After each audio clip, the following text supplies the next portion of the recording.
Olá, você que acompanha a Band News Difusora, o programa Exclusiva. Nós trazemos hoje um debate a respeito da questão que envolve os povos indígenas e também as dúvidas em torno deste crime de genocídio. Nós temos acompanhado o noticiário que coloca em xeque, em choque todo mundo a respeito da situação dos Yanomamis. É uma terra que foi demarcada há 30 anos no governo Collor. A terra indígena Yanomami despertou o interesse de todo o país após fotos da condição dos indígenas serem divulgadas como pedido de socorro. Nelas, corpos de idosos, adultos e crianças Yanomami expuseram as marcas da fome e abandono do Estado brasileiro, ressaltando ossos, peles e olhos fundos. No dia 20 de janeiro, o Ministério da Saúde decretou o estado de emergência para combater a falta de assistência sanitária que atinge os Yanomami, para estancar as mortes em série na região. Segundo a CESAI, do Ministério da Saúde, até o dia 24 de janeiro, mais de 1.000 indígenas foram resgatados do território e levados a hospitais de Roraima.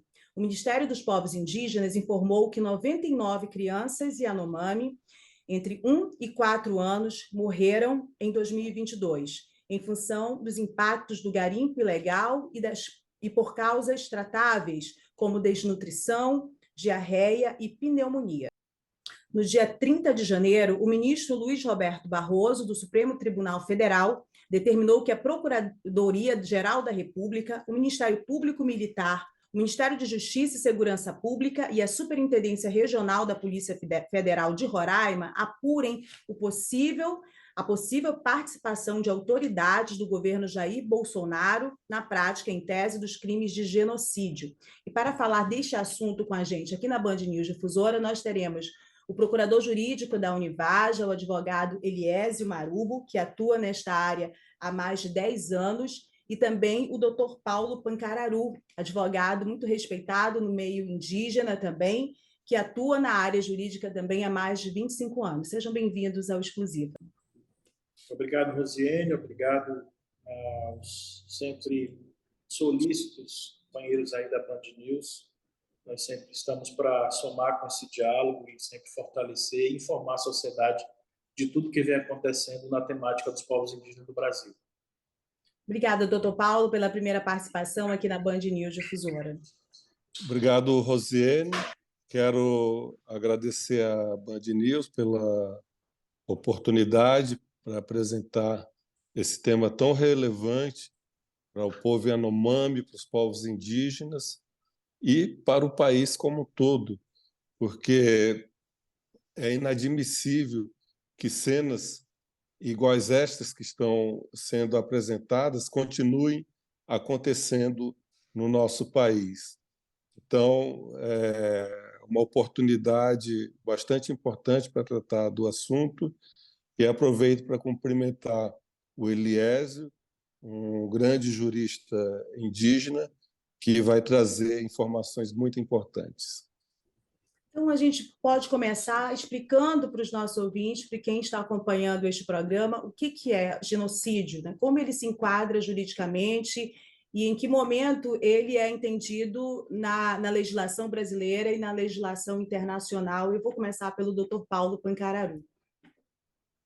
Boa tarde novamente. Quero aproveitar para cumprimentar os ouvintes e, primeiramente, eu queria fazer uma apresentação sobre a situação geral dos povos indígenas para poder contextualizar a questão.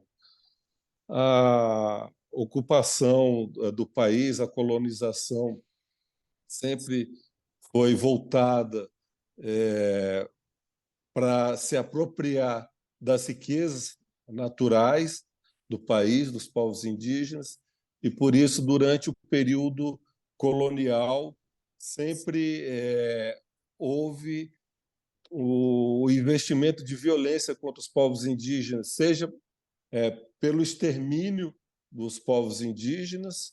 Vivia nesse solo, há quem diga que existia aqui no Brasil mais de 5 milhões de indígenas em 1500. Hoje a população indígena, embora tenha crescido, é de cerca de 1 milhão de pessoas. E também, além do extermínio, aconteceu o chamado etnocídio, a destruição da cultura. É verdade que, a partir do início dos anos de 1900, houve esforços por parte do governo da época, com a criação do Serviço de Proteção ao Índio, em 1910, com o Marechal Rondon à frente desse órgão. E depois o SPI foi substituído pela FUNAI, com uma política de tutela. É importante destacar também que o Estatuto do Índio, uma lei de 1973, falava da assimilação dos indígenas, da incorporação dos indígenas na sociedade brasileira, ou seja, os indígenas, na visão do Estatuto do Índio, deixariam de ser indígenas para assumir uma cidadania comum, e foram feitos vários esforços por parte do governo para realmente integrar os indígenas na sociedade, deixar de existir enquanto povo, enquanto coletividade e cultura diferenciada. Mas a verdade é que houve uma grande resistência e, em 1988, a Constituição Federal, a partir de muitas lutas dos povos indígenas e seus aliados, instituições da sociedade civil, universidades e mesmo parlamentares, então conseguiu mudar esse quadro, reconhecendo aos índios sua organização social, seus usos, costumes, línguas, e determinando a união que demarque e proteja as terras indígenas. Então, esse é um outro quadro que começa a partir de 1988 e que sinalizava para o reconhecimento não só formal, não só jurídico, mas o reconhecimento prático a partir das políticas públicas, dos órgãos públicos, para garantir a existência dos povos indígenas. E, a partir da Constituição de 88, nos anos 90 e seguintes, pode-se dizer que, a partir das lutas dos povos indígenas, também houve modificação no tratamento em relação aos povos indígenas, reconhecendo os direitos territoriais, definindo políticas específicas na área de saúde, educação, políticas essas de acordo com a cultura dos povos indígenas, nem sempre contemplando os desejos dos povos indígenas, demandas das nossas comunidades. Mas é verdade que o Brasil iniciou um período que vinha em uma outra direção para reconhecer os direitos dos povos indígenas. Mas essa situação que se encontra hoje é uma situação que faz lembrar o período da colonização, quando realmente se investiram contra os territórios e os povos indígenas. Então, feitos esses comentários iniciais, eu deixo a palavra para o doutor Eliésio para falar sobre a questão do genocídio. Muito bem, excelente essa introdução, essa memória toda. A gente, inclusive, vai voltar a ela, porque nunca o Estado brasileiro, de uma forma oficial, reconheceu todas essas violações e violências que sofreram ao longo da história de povos indígenas. E não sei se isso, na avaliação de vocês, também é uma falha que acaba facilitando que isso se reproduza como está se reproduzindo novamente na terra Yanomami. Mas eu vou pedir aqui a ajuda do doutor Eliésio Marubo para que a gente possa compreender esses conceitos desse crime, da legislação brasileira sobre genocídio. Então, é importante esclarecer que toda essa introdução sobre esse tema, de fato, elucida muita coisa do que temos vivido até aqui. Esse marco histórico entre esse período colonizador e o período já pós-constituinte, o legislador, quem criou a lei nesse momento, de uma forma mais livre para que todos se compreendam, também criou formas de enquadrar o crime de genocídio, que, de uma forma muito popular, dizendo, caracteriza-se pelo extermínio sistemático de um grupo étnico ou a tentativa da destruição dessa cultura. Perceba que tem um certo querer para que isso, de fato, aconteça. E aí, rememorando um pouco da história brasileira, sobretudo da história política brasileira, que remonta aí à década de 90, nós tivemos aí um período que foi de adaptação ao regime democrático, mas também nós tivemos, nesse mesmo período, incessantes lutas travadas no campo político e que caminhavam na sinalização da prática de genocídio. E, naturalmente, se nós olharmos para o período anterior à Constituição de 88, como bem disse o meu companheiro Paulo Bancararu, esse período anterior, de fato, a história brasileira e a literatura cuida de enumerar que houve, de fato, muitas violações contra os povos indígenas, inclusive enquadrando dentro dessa modalidade, e que nunca nós tivemos um debate amplo no Brasil para que, de fato, todas essas pessoas que um dia causaram mal às populações indígenas pudessem, de fato, pagar por esses crimes. O fato é que, após 88, temos então esse enquadramento legal e esse marco com muito mais transparência, e a partir da década de 90 a gente consegue, de fato, perceber que houve um avanço nesse campo dos direitos fundamentais dos povos indígenas, culminando com o que nós temos hoje, essa situação totalmente anormal e não aceitável mais nesse momento em que vive o Estado Democrático de Direito. Então, a partir de 97, 92, então, a partir de lá tem sido construída uma agenda negativa contra os direitos dos povos indígenas, sobretudo contra os direitos fundamentais. Entre eles está exatamente essa negação da cultura, essa negação da nossa identidade, e isso culminou com o que nós vimos mais recentemente, agora nos dias presentes, com essa forma com que o povo Yanomami tem passado, com muitas violações, e certamente nós estamos diante, sim, de um crime de genocídio que está sendo desenhado. Isso não se encerrou ainda. Houve, claro, toda uma construção ideológica em cima disso. Tivemos a configuração, a prova disso é que o próprio Supremo já tem caminhado nesse sentido de reconhecer ou de analisar a possibilidade da prática desse crime, e nós, como organizações indígenas, também temos discutido isso no cenário do direito internacional também. Muito bem. Eliésio, a gente, até para compreender um pouco melhor, quando aconteceu a pandemia, a série de mortes, a forma como o governo brasileiro tratou as questões da vacina, de compra de vacinas, o estímulo à não obediência que a ciência determinava, né, dos cuidados e todo o resultado disso, inclusive tendo como pior exemplo na mídia Manaus, que a gente não sabe e não enxergou e não foi capaz de monitorar isso, talvez, dos povos indígenas. Pois bem, naquela ocasião já havia uma discussão de que o governo era genocida e que algumas denúncias com base no que foi levantado na CPI da Covid, que não investigou o que aconteceu com os povos indígenas, havia acusação de que havia crime ali de genocídio, em função daquelas mortes resultado da pandemia. Outras discussões nesse âmbito jurídico colocavam que não era esse enquadramento justamente pelo que você falou, porque não conseguiam configurar uma ação de extermínio de determinado grupo étnico, que é o que prevê o genocídio, e sim havia indícios de crime contra a humanidade. Bom, nesse caso específico da população Yanomami, há outros elementos que possam fazer com que este enquadramento siga o que exige a legislação brasileira?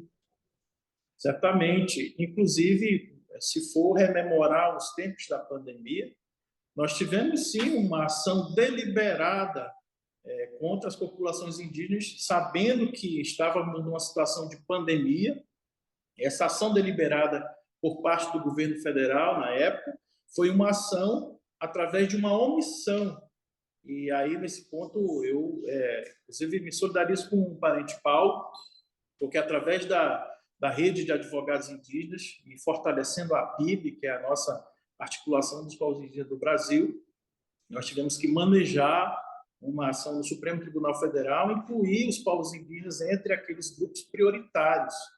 Ou seja, só não, de fato, foi configurado o crime de genocídio naquele momento, porque, diferente de tempos passados, agora nós temos uma atuação muito mais presente no judiciário e, certamente, para evitar um mal maior, nós tivemos que atuar para não termos, então, um genocídio de fato caracterizado entre todas as populações indígenas do Brasil.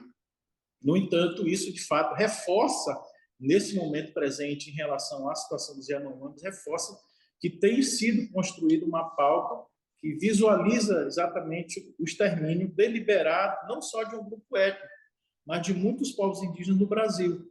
Isso vem através da omissão do governo que se findou. Doutor Paulo, trago o senhor de volta aqui a esse debate, no sentido de que toda essa memória que o senhor resumiu no início do programa para a gente, há algo que a gente possa enquadrar como diferente neste momento, neste contexto, em função de que o Estado sempre foi violento, os governos não eram favoráveis aos povos indígenas. Tem entrevistas recentes do Sidney Pozuelo também dando esse relato, essa leitura dele. Mas neste momento é possível ler que a estrutura do Estado foi utilizada, em que pese todo o avanço da política indígena, compreensão muito clara de que algumas ações ou algumas omissões eram extremamente nocivas à vida desses indígenas. Bom, é possível entender que esses instrumentos do Estado foram utilizados contra os povos indígenas, nesses casos específicos dos Yanomami? O seu áudio está desligado.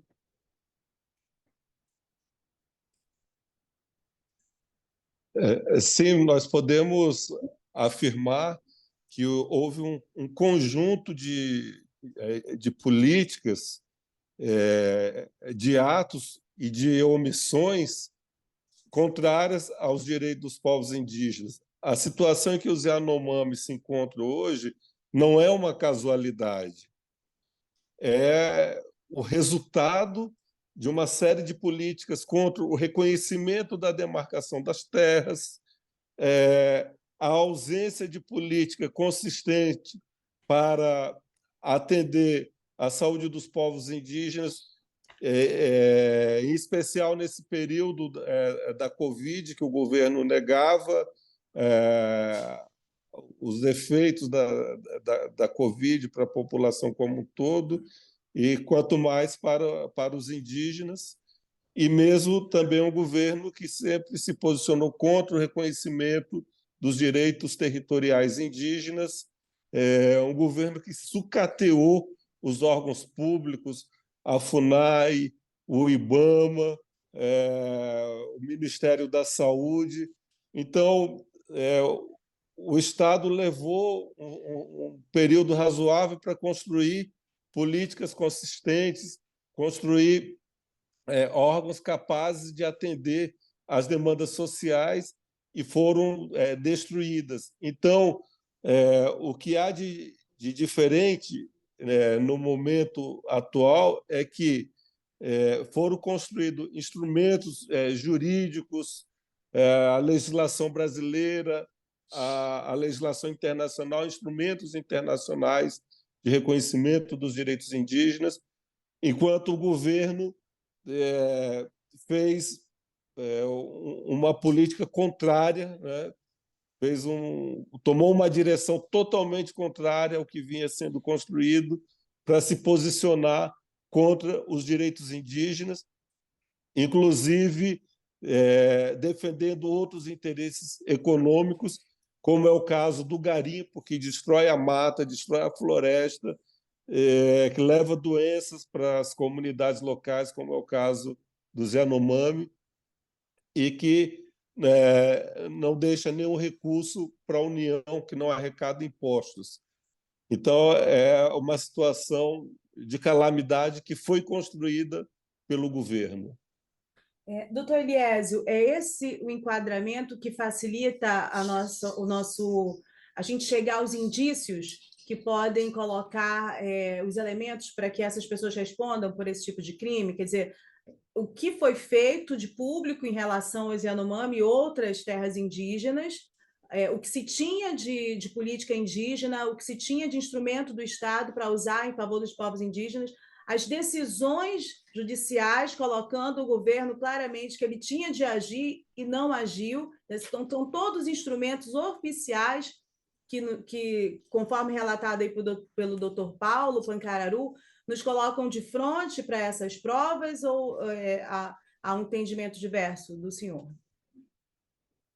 Certamente nós temos aí provas robustas sobre a perspectiva do direito criminal que indicam esse caminho, de que, de fato, estamos diante da prática do genocídio, se analisar essa situação dos Yanomamis. Certamente que o histórico da atuação do governo, sobretudo dos últimos 4 anos, ela caminha nesse sentido, na medida em que nega-se vacina, na medida em que desarticula os órgãos públicos que seriam os responsáveis para, de fato, fortalecer uma política de proteção. Você tira todo o aparato estatal para que uma população seja prejudicada. E isso está exatamente nas manifestações e nas afirmações do então presidente, que todas elas estão públicas e publicizadas em todos os veículos de comunicação do país e de fora do Brasil. Então, todo esse conjunto de regras, todo esse conjunto de afirmações, culminado com essa atuação de negativa a um atendimento estatal lá no povo Yanomami, não há outro entendimento senão o entendimento que nós estamos diante da prática de um genocídio, sim, e de forma deliberada. A imprensa tem noticiado, inclusive, que as forças de segurança atuavam dando informações para os grupos criminosos que atuavam ali. Naturalmente que você não pode juntar óleo e água e esperar que seja um resultado diferente daquele que se espera. À medida que você incentiva garimpeiros, incentiva grupos criminosos a atuarem numa região que certamente vai dar conflito, o resultado não pode ser outro. E as fotos publicadas agora nesse novo governo e esse panorama que se construiu e tem sido publicizado isso com muita frequência, de que o povo Yanomami está numa situação calamitosa e muitas mortes, inclusive mortes não contabilizadas, certamente caminha no sentido de que a prática do genocídio ela existiu e está muito presente na atualidade, porque nós estamos escolhendo um resultado. Certamente, se o panorama político fosse outro, esse cenário nunca ia ser descortinado para que a sociedade nacional e internacional não tivesse esse conhecimento.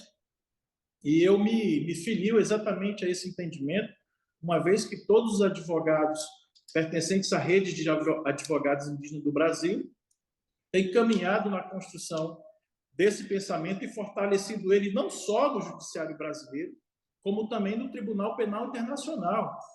No dia de ontem, eu tive uma reunião com a Corte Interamericana de Direitos Humanos e certamente nós já temos os elementos e temos conversado nesse sentido para que, de fato, a advocacia indígena brasileira dê esse enquadramento e fortaleça cada vez mais a tese de que nós estamos diante de um crime de homicídio praticado, sim, pelo governo que se findou, e essa ação ela foi uma ação deliberada, porque se nós formos analisar toda a história desse grupo político, desde a década de 90, certamente, e combinado com o resultado atual, certamente nós temos, sim, o enquadramento que a lei determina, que é exatamente esse que eu mencionei no início, que é o extermínio sistemático de grupos étnicos com a tentativa de destruição da sua cultura.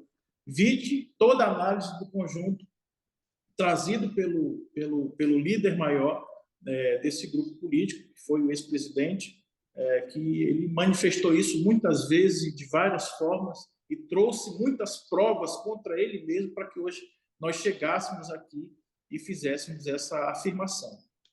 Doutor Paulo, essa questão da intenção, ela é decisiva para esse enquadramento de genocídio em relação especificamente ao povo Yanomami? E aí a gente traz uma memória dos posicionamentos, dos vários posicionamentos do ex-deputado Bolsonaro antes de chegar à presidência da República. Chegou a afirmar em algumas vezes que aqui havia um erro, porque lá nos Estados Unidos eles conseguiram exterminar os indígenas, a promessa de não demarcar nenhum centímetro, isso para falar o mínimo, né? Uma série de outras declarações. E a questão da omissão, existe uma omissão, no meu entender, que é uma omissão que você tem a obrigação de agir, mas você não sabia que aquilo estava acontecendo. Você falhou na sua obrigação, mas não sabia. Essa gestão da FUNAI e o governo federal não podem dar esse tipo de justificativa, porque há uma série de informes, há uma série de matérias também que foram publicadas dos corpos de crianças desnutridas, saiu no Fantástico, né? No Fantástico em 2021. Então, não há uma justificativa que não se soubesse. Então, dentro desses dois parâmetros das declarações até anteriores à chegada na presidência da República e a série de informações do que está acontecendo com o povo Yanomami, isso manifesta, isso pode ser interpretado como uma intenção realmente que aquela população não conseguisse sobreviver? Há um conjunto de atos contrários aos direitos dos povos indígenas e se configura uma política deliberada mesmo de atuar contra a existência dos povos indígenas. E no caso específico dos Yanomami, se vê esse resultado. Há outras situações no país, dos Guarani Kaiowá, que têm problemas no reconhecimento das suas terras, vivem situações bastante difíceis. Há outras situações no país.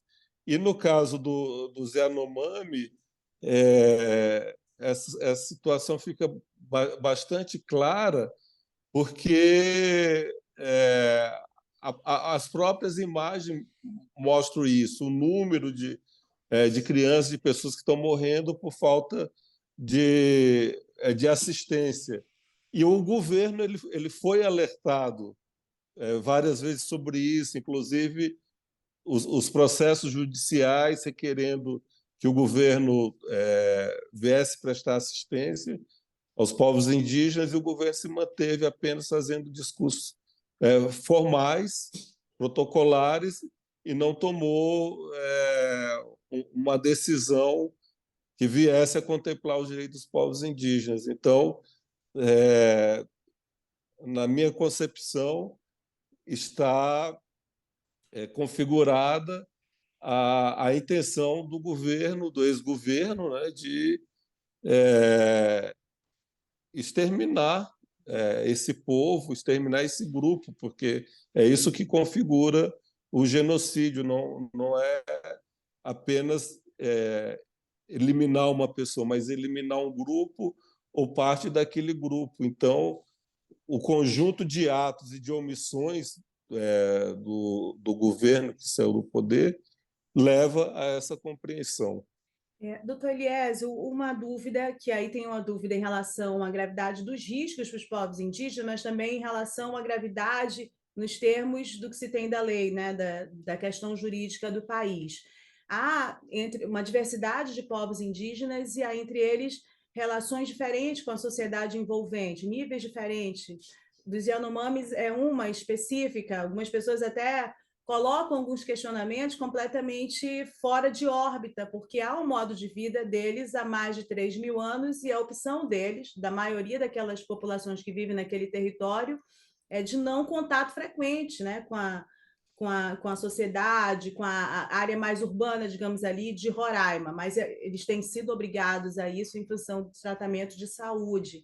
E me parece também um povo mais pacífico em relação a todos esses invasores. Eu não sei se estou fazendo a interpretação correta e me corrija se estiver errada, mas neste ponto de vista, o risco é maior para eles, claramente, né, dessa presença, porque eles tem menos possibilidades de sair e fazer esse tipo de denúncia, mas dentro do contexto jurídico, isso também se torna um agravante, né, nessas denúncias?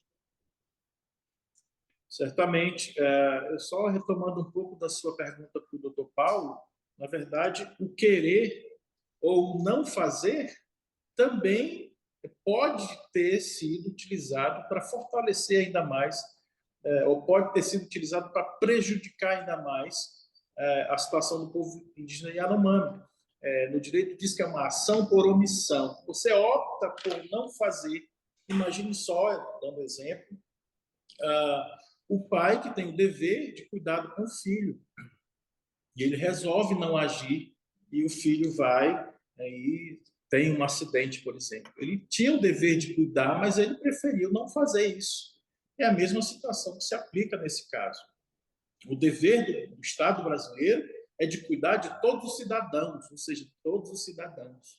Não tem a oportunidade de não cuidar de uns e de outros, não. Ou seja, o querer existiu nesse caso.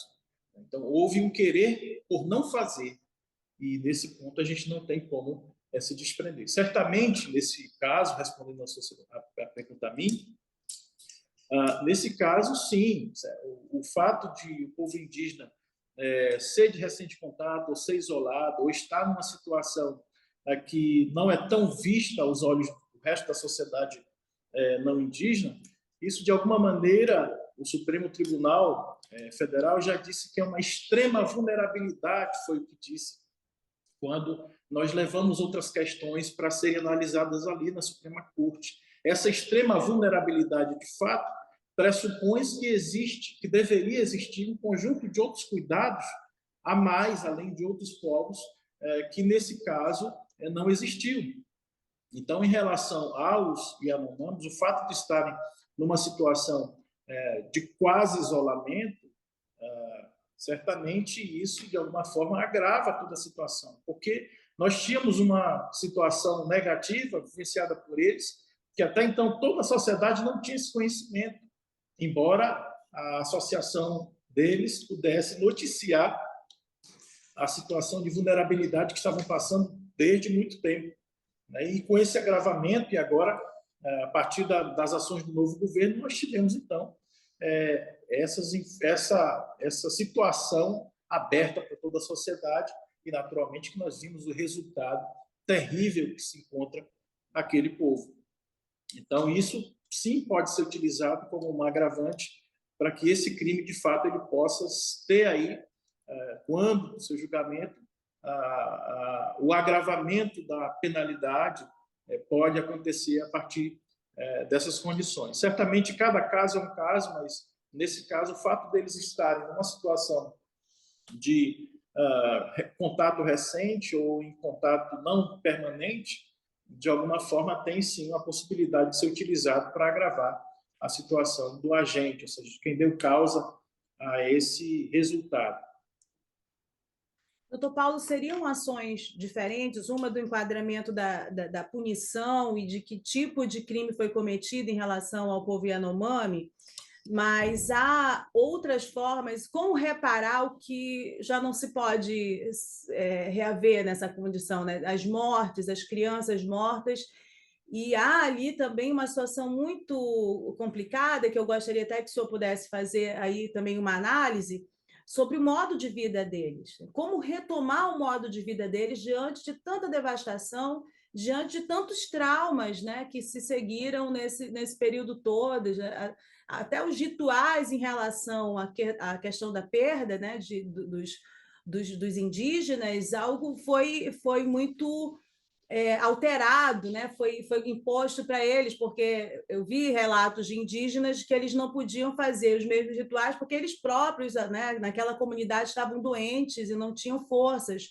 para esses tipos de manifestações. Eu tenho uma informação, inclusive, que lá em Roraima, desde novembro ou dezembro, eu não sei a data exatamente, mas há uma indígena que foi em busca de socorro, de saúde, e numa situação lá que ninguém esclareceu até hoje, foi alguém, um motoqueiro passou e atirou, e o corpo dela está lá no IML de Roraima até agora. A FUNAI não requisitou a retirada desse corpo. Então, assim, como reparar essas questões todas em relação ao modo de vida, para além do que é preciso enquadrar, né, de punição em relação a essa questão mais criminal?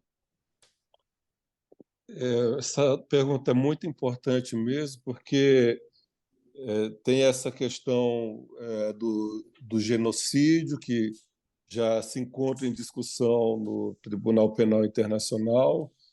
Outras iniciativas podem ser adotadas agora em outro contexto do Estado brasileiro. E, nesse momento, o que se faz urgente é buscar oferecer o mínimo de segurança para os Yanomami, seja com a retirada dos garimpeiros, que hoje ainda se encontram no território Yanomami, mais de 20 mil garimpeiros, ações na área de saúde, na área da saúde, de segurança alimentar. Então, são várias ações necessárias que devem ser adotadas para oferecer o mínimo de segurança para os Yanomami e buscar o diálogo para escutar os Yanomami, como deve ser a forma que eles vão se recompor, refazer a organização social, a cultura, já que sofreram tantos danos, e como vão poder caminhar daqui para frente. Então, vejo dessa forma, e por isso que é importante que tenha sensibilidade por parte das autoridades.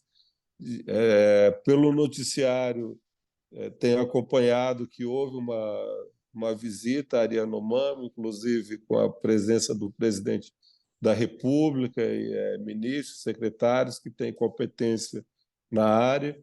Então, me parece que essa questão ela deve continuar a partir do diálogo do governo federal com os Yanomami e organizações indígenas que atuam na região, para que tenha um esforço amplo e que se possa proteger os direitos dos Yanomami.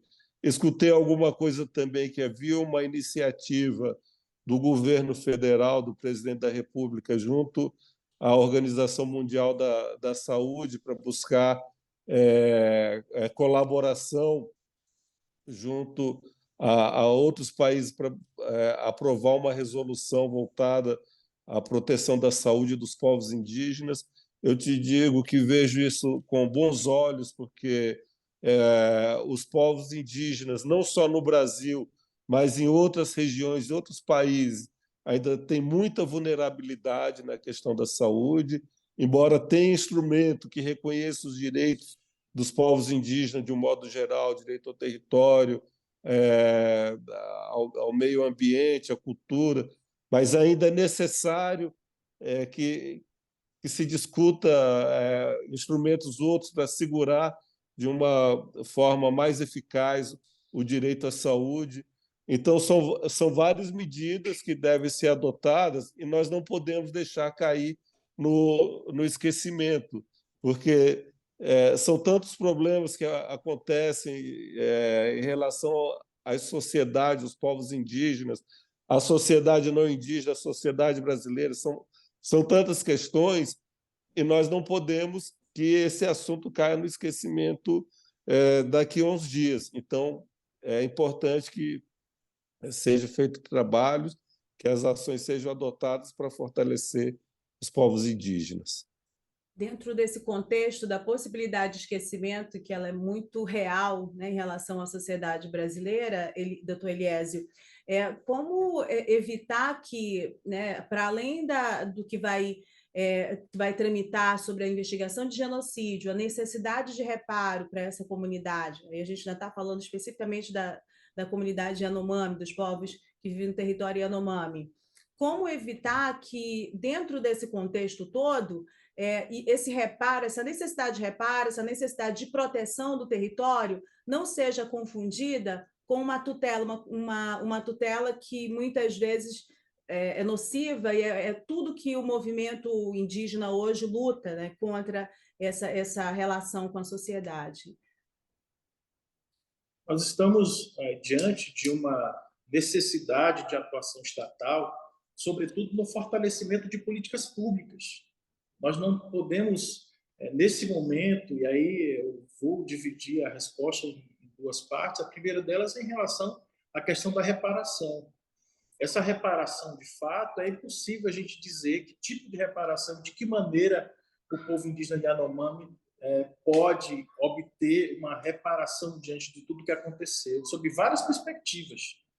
Nesse momento agora, o enquadramento mais claro é de buscar quem, de fato, gerou esse resultado. Certamente, o julgamento vai caminhar nesse sentido. A segunda parte da resposta é em relação a essa aproximação do Estado brasileiro no cuidar e da retomada dos serviços públicos voltados ao cuidado do povo indígena Yanomami. E não pode se confundir, claro, com tutela de forma alguma, até porque nós estamos diante de um caso de total evolução dos direitos indígenas no cenário nacional e internacional. As organizações indígenas, inclusive, participam com muito afinco da construção de políticas públicas. A própria saúde indígena, a CESAI, como todos conhecem, é fruto de um diálogo de muitas décadas que gerou na criação do subsistema de saúde indígena. E tantos outros serviços, tantas outras políticas públicas foram criadas exatamente com a participação dos povos indígenas.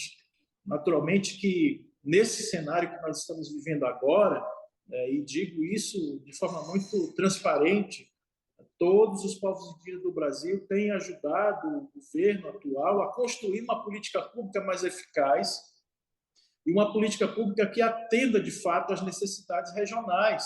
Certamente, a necessidade regional dos Yanomami é uma, a necessidade da Bahia é outra, e certamente dos outros estados caminha no mesmo sentido.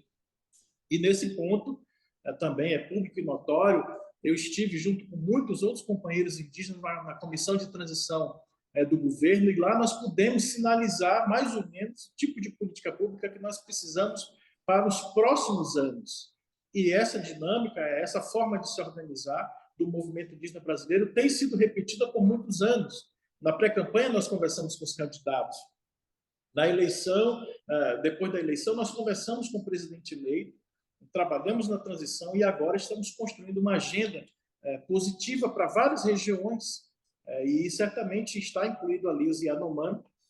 Agora, com essa nova conjuntura política que se desenha no Brasil, com a criação do ministério específico para atender a nossa demanda, certamente isso vai facilitar, mas nós somos movimento social organizado, vamos atuar auxiliando a organização dos Yanomami e das outras regiões para construir uma política pública e certamente não voltar para aquele tempo tenebroso do passado, que houve, de fato, a tutela. Isso não existe. Nós estamos caminhando no sentido de fortalecer políticas públicas e uma atuação do Estado eficiente. E temos caminhado exatamente nesse sentido, para que a gente tenha, de fato, esse resultado. Naturalmente que essas são as programações, os planejamentos. E aí vamos ver, com o desenrolar de todo esse planejamento, se, de fato, tudo que nós planejamos de lá até esse dia futuro vai, de fato, acontecer. Doutor Paulo, eu fiz essa pergunta em relação a esse risco de olhar, o Estado olhar com essa questão de tutela. Por quê? Porque isso está flagrantemente presente no discurso de vários políticos, até hoje, até assim, em relação a essa questão Yanomami. A gente viu duas figuras em contextos diferentes. Por exemplo, o presidente Lula, quando esteve lá para anunciar a questão da emergência, da atuação de emergência, ele fala assim, a gente tem que fazer alguma coisa pelos nossos indígenas, né? A linguagem, o que ele utiliza num contexto quase de necessidade de proteção, né? Aquela coisa que precisa realmente de proteção, mas é uma proteção num outro enquadramento. O governador de Roraima deu a declaração para a Folha de São Paulo dizendo que eles não poderiam viver como bichos, precisavam ser trazidos aí para a sociedade. Há um ano, mais ou menos, o presidente do União Brasil, um dos principais partidos, um dos maiores partidos na Câmara dos Deputados, também no Senado, Luciano Bivar, quando ainda era pré-candidato à presidência da República, deu uma entrevista para a gente aqui em Manaus, na Rádio Difusora, e fez a mesma declaração, de que os indígenas isolados não poderiam viver eternamente como animais no meio da selva. Então, assim, são declarações que elas vão até completamente contrárias ao que garante a legislação brasileira, mas elas estão presentes, né, nessa configuração de representação do Estado hoje. Então, como é que o senhor vê isso, assim, né, nessa relação? Claro que, como o doutor Eliésio colocou, a questão de ter indígenas, né, no primeiro escalão do governo traz outras possibilidades hoje. Eu vou seguir a linha que o Eliésio comentou, dizendo o seguinte: a política de tutela é algo do passado, porque ela partia de uma premissa em que o Estado era quem manifestava a vontade dos povos indígenas. E, quer dizer, era terceirizada a vontade dos povos indígenas. Então, quem tem que falar pelos povos indígenas são os próprios povos indígenas. Todos os povos indígenas têm condições de dialogar com o Estado, falar quais são as suas aspirações, como querem continuar vivendo e que tem sido normalmente seguir de acordo com o seu próprio modo de vida e dialogando com o Estado. As situações dos povos indígenas em isolamento voluntário, que o Eliésio conhece muito bem, que os povos não querem ter esse contato e deve ser respeitado. No caso da, das sociedades, dos povos indígenas que demandam atenção, a presença do Estado em suas terras, eu vou também seguindo na linha dos comentários do Eliésio, o que a gente vê é a total ausência, como aconteceu no caso dos Yanomami, a ausência do Estado. Então, quando os povos indígenas reivindicam autonomia, é autonomia para continuar vivendo de acordo com o seu próprio modo de vida.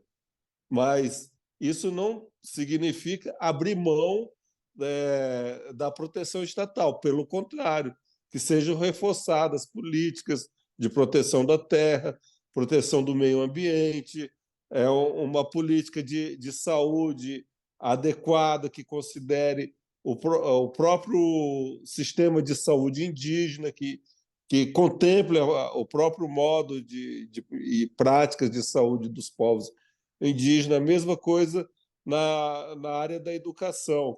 Então, não é aquela política da tutela que os governantes sentavam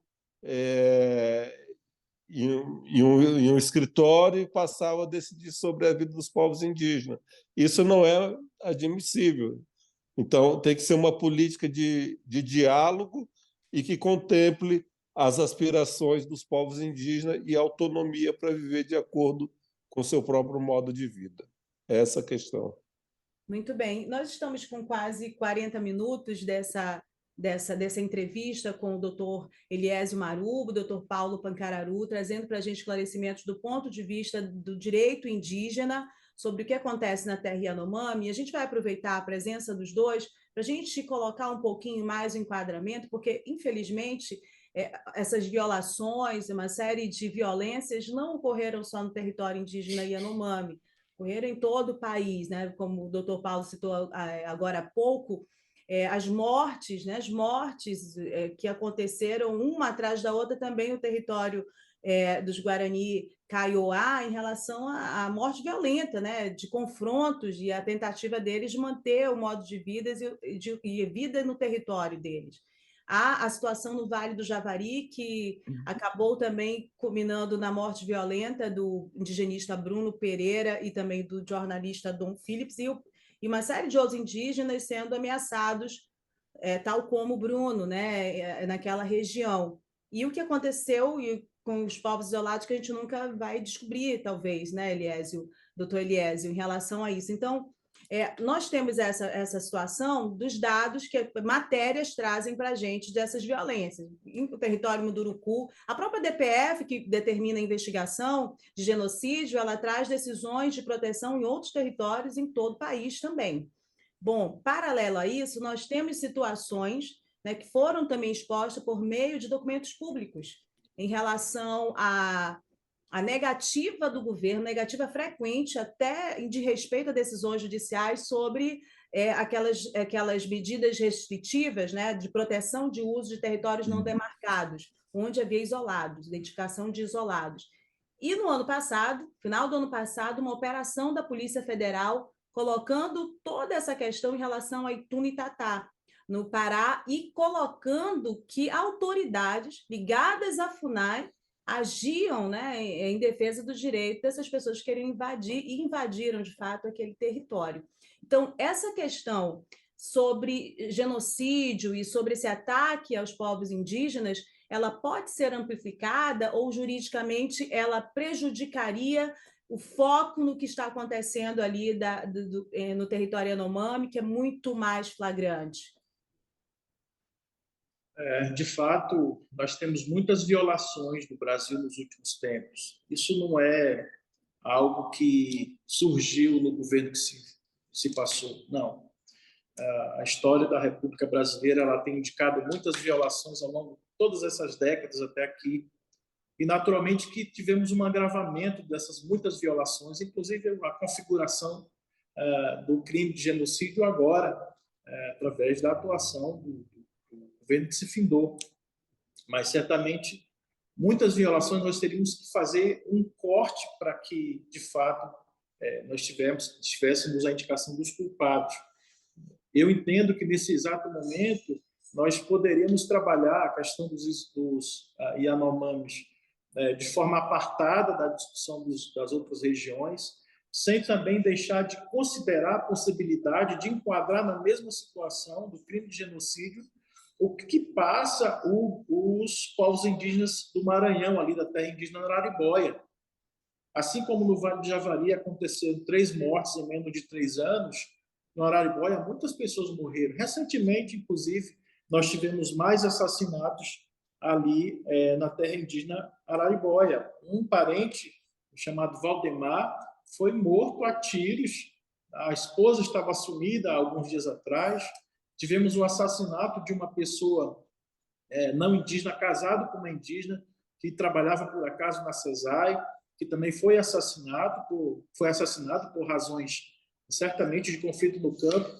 E nós temos muitas mortes ali no Araribóia, certamente também nós temos trabalhado para que esses casos que aconteceram de mortes violentas ali sejam trabalhados numa ação diferente dessa ação dos Yanomamis, mas buscando o enquadramento do genocídio. Se formos, de fato, buscar todas as violações que têm acontecido no Brasil, para buscar os responsáveis, nós teremos trabalho por muitas e muitas décadas ainda pela frente.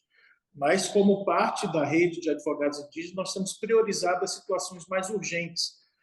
O Vale do Javari é uma pauta prioritária, os Yanomamis tem sido uma pauta prioritária, e agora mais ainda. O caso da Bahia, onde foram assassinados muitos parentes ali também, é um caso prioritário, certamente Araribóia é um caso prioritário. Nós temos trabalhado com essa pauta de urgência para, de fato, buscar os responsáveis. Como bem disse o doutor Paulo, nós estamos vivendo um outro momento agora, em que nós, de fato, estamos protagonizando o interesse da nossa população, da nossa gente, e temos, de fato, buscado as pessoas responsáveis pela deflagração desse tipo de conflito. O fato de nós estarmos vivendo um novo governo, isso de nenhuma forma facilita o nosso trabalho. Pelo contrário, nós entendemos que vai haver muito mais atuação da nossa parte, porque nós não temos vinculação com o interesse partidário. Nós atuamos de forma livre e no interesse da nossa coletividade, vamos continuar dessa maneira. Certamente, o próprio Vale do Javari tem passado por tempos tenebrosos também, com perseguição de pessoas, ameaça de morte. Teve o crime do assassinato do Bruno, ali na região, juntamente com o Dom, que é colega de vocês, jornalista, e temos muitas outras investigações em curso que tem rolado justamente para buscar robustecer todo esse conjunto de informações que nós temos produzido em favor das autoridades. E certamente nós temos tido muito trabalho para fazer com que a atuação das organizações indígenas e do interesse das populações indígenas tenha especial relevância, sobretudo nesse momento que nós estamos vivendo um momento mais ameno, mas não temos baixado a guarda de forma alguma, que vamos ter muito trabalho para que a configuração desses crimes venham à tona e certamente vamos trabalhar isso também no cenário internacional, porque é isso que nós temos feito ultimamente e vamos continuar assim até o final. Doutor Paulo, a minha última pergunta aqui para o senhor nesse contexto todo de uma série de questões a serem levantadas, a gente já especificamente o que aconteceu na FUNAI, e deixar passar o que aconteceu na FUNAI, o que as pessoas costumam falar de desmonte, que essa palavra não fique tão banal, tão banal, e tudo que ela significa. É preciso uma investigação de que forma a CPI, algo que mostre o que, de fato, mais detalhes do que aconteceu na FUNAI, porque há documentos que colocam em situação de assédio funcionários da FUNAI, e aí o Bruno tem um simbolismo, a morte do Bruno tem um simbolismo, mas funcionários que continuavam a executar as suas funções, o que exige a política indígena, o que exige a legislação brasileira, sofrendo assédio, sofrendo alteração do local de trabalho, impedimentos, né, de cumprir as suas funções. O que é preciso acontecer na FUNAI neste momento, que exige o nosso compromisso com a história, o nosso compromisso com a vida dos povos indígenas, para que essas questões não fiquem para debaixo do tapete, não passem em branco? O seu áudio está desligado mais uma vez. A situação da FUNAI e de outros órgãos públicos que se encontram em uma precariedade bastante séria precisa ser superada, mas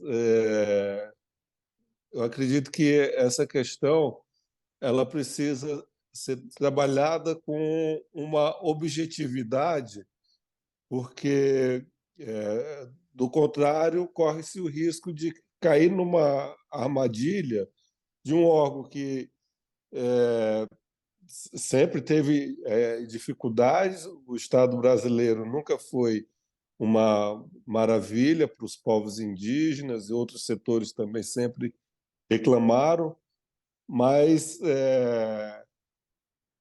a FUNAI tem relevantes trabalhos que foram prestados para os povos indígenas e que precisa retomar as suas ações.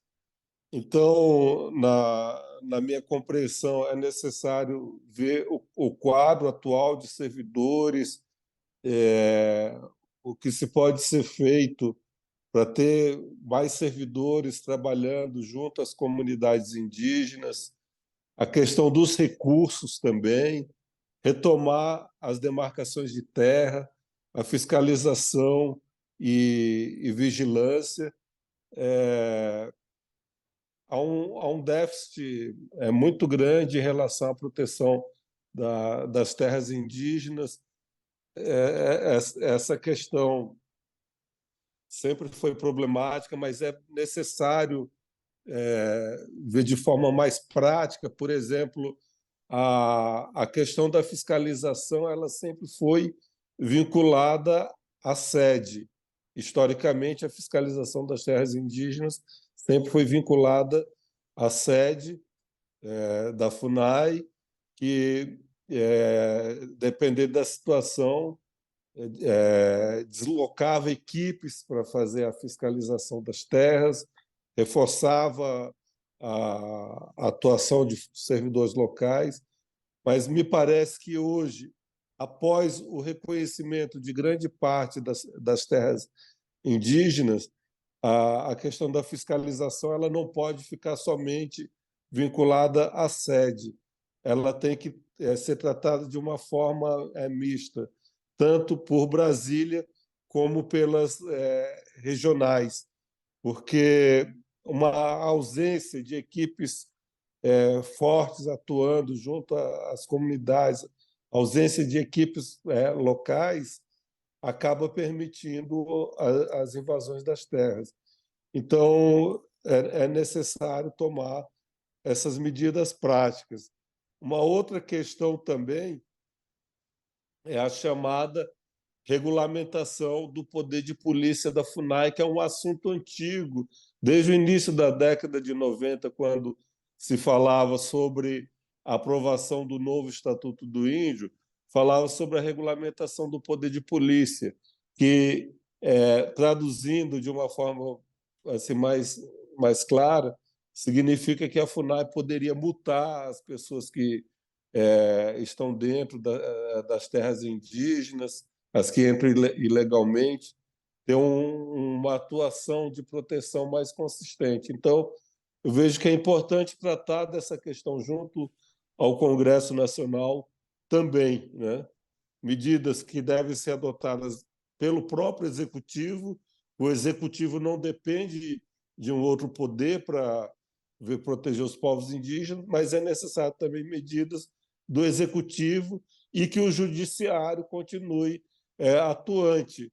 É bem verdade que o Judiciário, nesse período difícil que os povos indígenas viveram, esses últimos 4 anos, teve importantes decisões do Judiciário e que é necessário que a Justiça continue atenta à proteção dos direitos dos povos indígenas. É muito complicado tudo que não foi acatado, né, de decisão judicial nesse período todo. Bom, esse tema ele não se encerra aqui, a gente tem muitas questões ainda e dúvidas a respeito dessas violações aos direitos indígenas e também muito a esclarecer com a ajuda, né, de pessoas que lidam diariamente com isso. Por isso, com certeza, nós saímos um pouco mais instruídos dessa entrevista com o doutor Eliésio Marubo, o doutor Paulo Pancararu. Agradeço aos dois pela disponibilidade de tempo aqui para a exclusiva da Band News Difusora e deixo agora um espaço para que vocês coloquem aí as suas considerações finais sobre esse tema. Vamos começar aqui pelo doutor Eliésio. Agora é o seu áudio que está desligado. É sempre bom dialogar com a sociedade e também trazer entendimento daquilo que tem sido discutido, para que todos não formem opinião no escuro. E nós, sobretudo da Univage, uma organização pertencente ao movimento indígena brasileiro, tem feito esse diálogo com a sociedade por meio desses espaços que a imprensa concede. É bom que a gente também esclareça que, na atualidade, as populações indígenas têm feito a sua própria defesa, isso, de fato, tem feito com que nós temos avançado no mundo do direito também, inclusive construindo a evolução do direito, não só no Brasil, mas também nos outros países que têm alguma dinâmica, alguma forma de se organizar semelhante ou próxima daquela que o Brasil adota. Isso tem feito com que a gente, de fato, tenha defendido, sobretudo, os direitos fundamentais, como agora nós falamos dos Yanomamis, do Vale do Javari, da Bahia, de tantos outros estados que têm sofrido muitas atuações negativas por parte de autoridades e por parte de governos. Então, é sempre bom a gente esclarecer e conversar com a sociedade através de programas como o seu, que sempre são esclarecedores e, de fato, zeram todo o entendimento daquilo que a sociedade tem discutido na atualidade. Obrigado. Obrigada também, doutor Paulo. Obrigada pela sua disponibilidade aqui para a Band News Difusora. Eu quero agradecer a você, Rosiane, pela sua atenção, pelas perguntas muito bem formuladas, ver que você estudou e tem uma atenção muito grande pelo assunto. Não é a primeira vez que nós estamos tratando sobre os direitos indígenas. E então fazer esses agradecimentos, agradecer a Band News pelo espaço, os ouvintes que estão atentos ao tema, e agradecer aqui também ao meu colega, meu parente, Eliésio Marubo, por participar dessa discussão.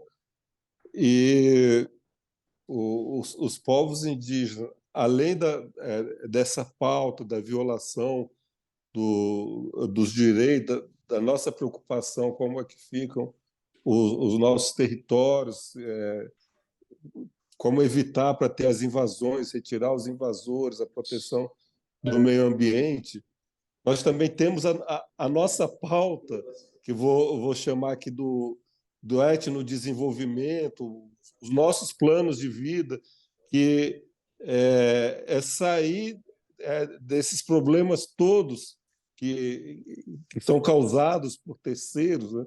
Mas que as crianças, as pessoas na aldeia possam ter uma vida com alegria, com a paz, que possa estar cuidando dos nossos rituais, as nossas cerimônias espirituais, que possa realmente ter a qualidade de vida.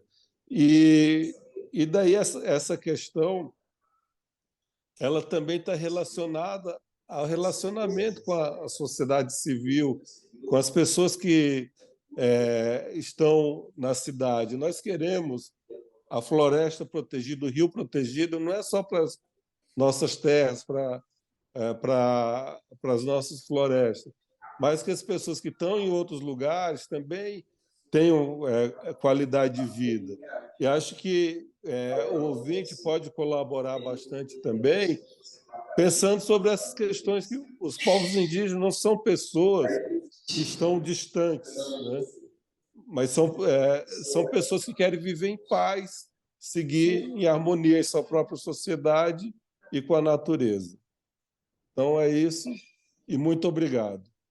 Eu que agradeço mais uma vez aos nossos dois entrevistados de hoje e todos vocês que acompanharam esse importante debate. Até a próxima.